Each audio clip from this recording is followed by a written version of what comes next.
Welcome to the deep dive. Today we're doing things a bit differently. Oh. Yeah, we're diving headfirst into a treasure trove of jokes Okay. from this PDF. It's called BK312EJ Gold's Private Joke File Aversion .pdf. Catchy. Yeah, it is kind of a fun title, actually. Yeah. So we'll be exploring all these jokes, unearthing some themes, and hopefully, sharing some laughs along the way. Sounds fun. Yeah. When I look at humor, I always think of it as like a mirror Oh. to society, Yeah. reflecting its anxieties, values, even its blind spots. Yeah, like a funhouse mirror almost, right? Exactly like that. We're getting a glimpse into the world these jokes came from. That's cool. Like this one about the accountant. He's at a conference, and he keeps getting offered things, a drink, a cigarette, even a chance to play poker. When he turns them all down, right? Tried it once, Yeah. didn't care for it.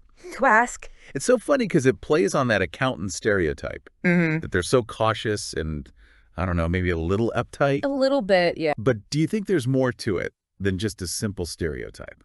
I think there might be. I mean, think about it. Maybe it reflects how society sees accountants as being, kind of risk-averse, maybe even a little boring.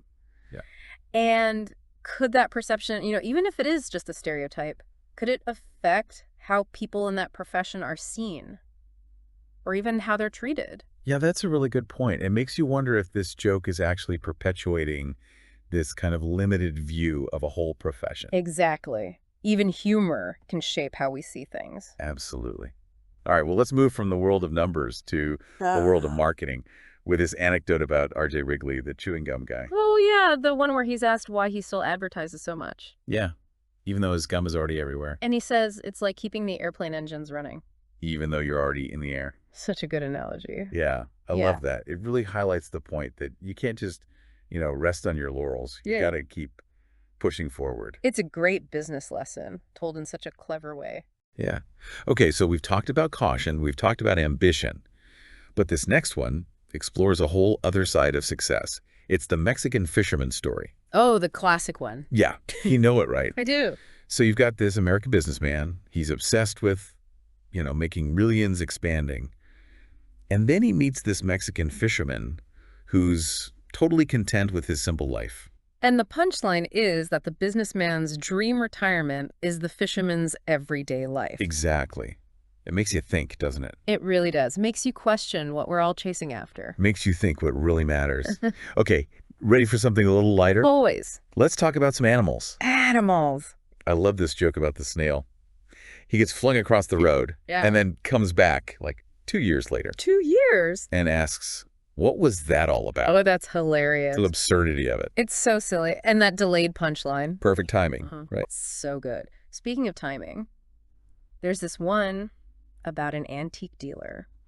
He's trying to trick this shop owner into selling him this amazing cabinet by pretending he just wants it for firewood. Oh, that's clever. Like a con artist almost. I know. And then there's the one with the blind man in the china shop. You think he's going to break everything? Right? But then when someone asks if he needs help, he's like, nope, just looking around. So funny. A classic visual gag. You can just picture it. Exactly.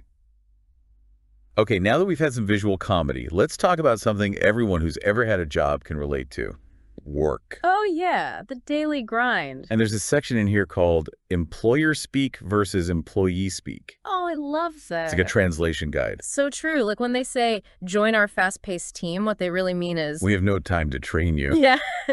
Or how about competitive salary? Meaning we pay less than everyone else. So accurate. It's funny because it's true. It's like they took notes during our office meetings and turned it into a comedy routine. It's spot on. It makes you wonder if this kind of humor helps people cope with the absurdity of it all. Oh, for sure. It's like a shared language of frustration. Exactly.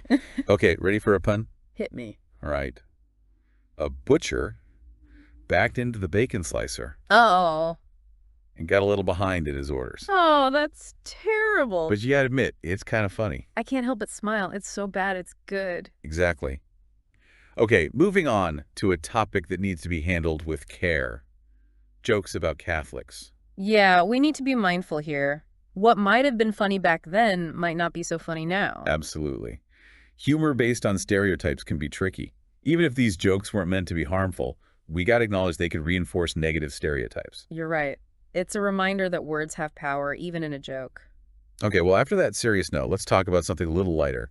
Children's property laws. Oh, I love those. Things like, if I like it, it's mine. And if it's broken, it's yours. So true. It perfectly captures that kid logic. Any parent can relate to that. Okay, ready to tackle some bigger questions. Bring it on.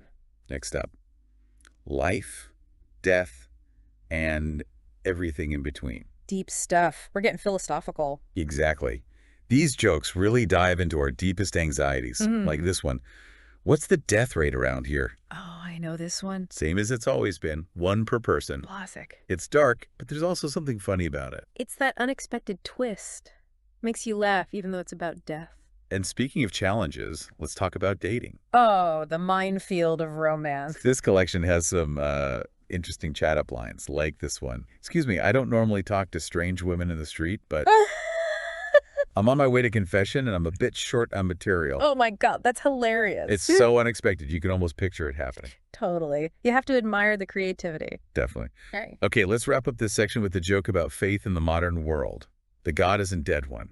Oh, yeah. He just doesn't want to get involved. Exactly. It's funny because it feels so true sometimes, doesn't it? But like the world's gotten a little too much, even for a higher power. It's a way of thinking about big questions without getting too serious. Yeah, it's lighthearted, but thought-provoking. Well, I think that's a good place to pause. We've gone from accountants to snails, from the meaning of life to, well, to avoiding confession. It's been quite a ride. It has. And there's so much more to explore in this collection of jokes. Stay tuned. We'll be back with part 2, where we'll delve into technology, relationships, and all the quirks of human nature. You won't want to miss it. We'll see you there. Welcome back to this hilarious deep dive. I know. We've already covered so much ground. We have, from ambition to the meaning of life, even snails. And it's all been through jokes. I'm really enjoying this. What's next? Well, how about we fast forward a bit into the digital age? Ooh, technology and humor. That's a fun combo. It is. And you know this collection, it shows how humor changes with the times. A lot of the jokes in here are about computers. You know, the wonder and the frustration of it all. Yeah, I can relate to that. Like this one. If Bill Gates had a penny for every time I had to reboot. Oh, I know this one. You got it. He'd have, like, all the money. Exactly. It's funny because it's true, isn't it? We've all been there, struggling with our computers. Totally. It's like a shared experience, almost therapeutic, to laugh at it together. Absolutely. Oh, remember dial-up modems? Ugh, don't remind me. The screeching. So slow. There's a joke here comparing dial-up to a snail crawling through a hayfield. I mean, it's not wrong. Not wrong at all, but it does make you appreciate how far we've come. It really does. Okay, you ready for this? Some of these jokes, they're a bit dated. Oh. But they give us a glimpse into how people saw technology back then. Like there's this one, it's really long. It sets up this whole elaborate computer scenario. And in the end, it says, the sucker's gonna hang. It's like a saga. I know, right? You can feel the frustration even through the humor. It's amazing how some things never change. Yeah, technology evolves, but that feeling of being defeated by a machine, it's universal. Okay, let's lighten things up. Remember those how to tell if you're a geek lists? Oh, those are classics. This collection has one. It's hilarious. All those quirks and obsessions. I have to admit, I relate to a few of them. Me too. Like saving power cords from broken appliances. You never know when you might need them. Right. Never throw anything away. It's like a badge of honor, being resourceful. Exactly. Okay, this one's great. It's about a consultant. He fixes a computer with just one tap of a hammer. And charges a fortune for knowing where to tap. It's so true. Sometimes it feels like experts charge more for their mystique than their actual skills. We've all been there. Okay, enough about technology. Let's talk about something a bit more human. Relationships. Ah, yes. The joys and frustrations of connecting with other humans. There are some great jokes here about husbands and wives. Oh, yeah. Like what? It's like this one. I haven't spoken to my wife in 3 years. Oh, no. What happened? I'd like to interrupt her. Classic. Little marital jab, never hurt anyone. It's so true, though, isn't it?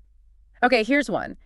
These lists of what women really mean and what men really mean. Have you seen these? Oh, I love those. They're so funny. It's like a guide to decoding the opposite sex. Totally. Yeah. Like when a woman says, we need to talk, what she really means is, I need to complain. bingo. And when a man says, I'm fine, what he really means is, Leave me alone. Exactly. They're so accurate, it's almost scary. But also hilarious. Okay, let's wrap up relationships with some jokes about just, human nature in general, our vanity, our quirks, all that fun stuff. Sounds good. This one's great. There's this guy who's obsessed with his looks, spends hours in front of the mirror. Oh, yeah. And one day his wife says, vanity is a sin. And he says, I know, but at least I'm sinning beautifully. oh, that's great. It's so self-absorbed, but also kind of relatable. It's like we all want to see ourselves in the best light, even if we have to, stretch the truth a bit. Okay, are you ready for some serious wordplay? Bring on the puns. All right. What do you call a Buddhist who refuses anesthetic at the dentist? I don't know why. He wants to transcend dental medication. Oh my God. That's terrible. But I kind of love it. It's so bad it's good. Okay, I have one. What did the English explorer say when he saw a mirage in the desert? I don't know. It's a trifle bizarre. Oh, that's clever. I know, right? I love puns that are actually witty. Me too. Okay, moving on to those little everyday things that make us laugh. Life's little absurdities. Exactly. Like this one. A woman is upset because her neighbor bought the same hat as her. Oh no. The horror. What does her husband say? Well, it would be cheaper than moving. Oh, that's classic. So dry. It's funny because we've all had those moments where we overreact to something small. Totally. This one's good. It's about newlyweds. They're so clueless about, the wedding night that they go to the doctor for a demonstration. I demonstrate. And then the groom asks, so how often do I have to bring her in? Oh my God, that's hilarious. And so wrong. It is, but it's that awkward humor that gets you. It's like a reminder that we're all just figuring things out as we go along. And that nobody really knows what they're doing? Yeah. Okay, are you ready for this? There's a section on religion. Oh, we got to tread carefully here. Right. But even with a sensitive topic like religion, this collection finds humor in relatable situations. Yeah. Like there's this one about a minister who gets pulled over for speeding. Oh, yeah. And he blames the empty wine bottle on the passenger seat on a miracle. Oh, no. It's like that classic excuse, the dog ate my homework, but with a religious twist. Exactly. We've all been there, trying to get out of trouble. Okay, let's talk about death. This collection has some dark humor, but also some really insightful observations about, our mortality. Right. Death is something we all have to face. Like this joke. When I die, I want to go like my grandfather, Yes. Peacefully in his sleep. not screaming like his passengers. Oh, that's dark, but I love it. It's that twist, that unexpected punchline that makes you laugh, even though it's about something serious. Totally. It's like using humor to deal with the big, scary stuff. Well, I think we've covered a lot of ground, again, in this part of our deep dive. From technology to relationships, wordplay, and even death. It's amazing how much this one PDF reveals about everything. It really shows the power of humor, how it can reflect our culture, our values, our experiences. So true. Okay, are you ready to wrap things up in part 3? We've got one more section to go, and then we can pull it all together. I'm ready. Let's do it. Wow, it's hard to believe we've spent this whole deep dive just exploring jokes from one PDF. It's amazing, isn't it? The sheer volume of humor packed into this thing. We've laughed, we've thought, maybe even groaned a little. Oh, definitely some groaners. Yeah. But it's been fascinating, right? Uncovering all these insights about the world these jokes came from. Absolutely. And maybe even learning a thing or two about ourselves along the way. One thing that really jumps out at me is how often these jokes touch on societal roles, stereotypes, Right. Like that very first joke about the accountant. Right, being all cautious and risk-averse. Tried it once, didn't care for it. Exactly. Yeah. Or think about all those husband and wife jokes, poking fun at the ways they communicate. Yeah. Do you think these jokes are just meant to be funny? Or are they saying something deeper about how society sees things, like maybe some anxieties or even biases? It's a great question, and I think it gets to the heart of what makes humor so interesting. On the surface, it's just a laugh, right? But underneath, there's often so much more going on. Yeah, it's like these jokes are little time capsules, showing us how people back then viewed the world. Totally, like little windows into the past, telling us what they found funny, how they saw each other, even what they might have been afraid of. It's like we're doing archaeology, but with jokes. Okay, I think it's time to dig up one last theme. The jokes that deal with those awkward, embarrassing, even taboo topics. The stuff we don't always want to talk about. Right. These jokes can be a little risky, but they can also help us confront some uncomfortable truths about ourselves, about society. Like that section on ethnic humor. That's a tough one. Definitely a minefield. But even there, some jokes manage to find the funny without being offensive, like the one about the people from different countries stranded on a desert island. Oh, yeah, I remember that one. Each person boasting about how their country is the best. And then, A wave washes up a case of beer, and suddenly everyone speaks the same language. it's so true, though, isn't it? We might have our differences, but some things are universal. Exactly. It's a great example of how humor can tackle sensitive topics and actually bring people together. Well, I think we've come full circle in our deep dive. We've explored so many kinds of jokes, from the silly to the profound, the relatable to the absurd. And we've seen how humor can be so many things, right? A way to comment on society, to reflect on ourselves, even to connect with each other. So what are some key takeaways you'd leave our listeners with as we wrap up this exploration of humor? I think the biggest one is just how diverse humor can be and how it can be used to express such a wide range of thoughts and feelings. It's more than just making people laugh. Absolutely. It can be a way to challenge the way things are, to talk about tough subjects, even to find some light in the darkness. So next time you hear a joke, don't just laugh and move on. Think about what it might be saying. About the world, about the person who told it, even about you. Because ultimately, humor reflects who we are. I love that. Well said. And on that note, we've reached the end of our deep dive. Thanks for joining us. It's been a pleasure exploring this treasure trove of jokes with you. And remember, keep laughing, keep questioning, and keep diving deep.